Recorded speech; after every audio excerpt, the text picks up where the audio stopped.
తెలంగాణలో 10వ తరగతి ఫలితాలు వచ్చేసాయి. ఆంధ్రాలో కొద్ది గంటల్లో రాబోతున్నాయి. 10థ్ క్లాస్ మార్కులు చాలా మందికి మిశ్రమంగా అంటే కొంతమందికి టాప్ మార్క్స్, ఇంకొంతమందికి అనుకున్నట్టు రాకుండా కొంచెం తక్కువ ఇలా వస్తూ వచ్చాయన్నమాట.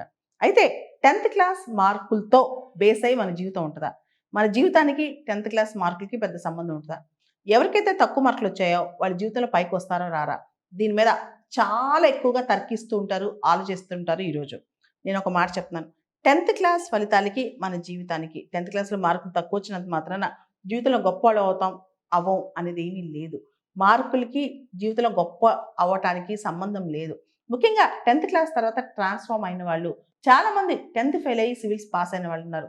చాలామంది 10థ్ క్లాస్‌లో మార్క్స్ తక్కువొచ్చి పెద్ద ఎంటర్‌ప్రెన్యూర్స్ అయిన వాళ్ళున్నారు. ఇంకొంతమంది పెద్ద సైంటిస్ట్‌లు అయిన వాళ్ళున్నారు. కాబట్టి 10థ్ క్లాస్ స్కూలింగ్ దీనిలో మార్క్స్ మనం ఎలాన్ మస్క్ తీసుకోండి, స్టీవ్ జాబ్స్ తీసుకోండి. చాలా మంది జీవిత కథల్లో వాళ్ళ స్కూల్ మార్కులకి, వాళ్ళ జీవిత కథకి సంబంధం లేదు. కాబట్టి 10థ్ క్లాస్‌లో కొన్ని సబ్జెక్ట్స్‌లో మార్కులు తగ్గినంత మాత్రాన, లేదా కొన్ని సబ్జెక్ట్స్‌లో అనుకున్నంత రానంత మాత్రాన మీరు లైఫ్‌లో తక్కువవుతారు, అందరికంటే తగ్గుతారనేది అస్సలు ఆలోచించకండి. వచ్చిన రిజల్ట్‌ని సెలబ్రేట్ చేసుకోండి. ఇక భవిష్యత్తులో పునాది ఎలా వేసుకోవాలి, ఏ విధంగా భవిష్యత్తుని నిర్దేశించుకోవాలో ఆలోచించుకోండి.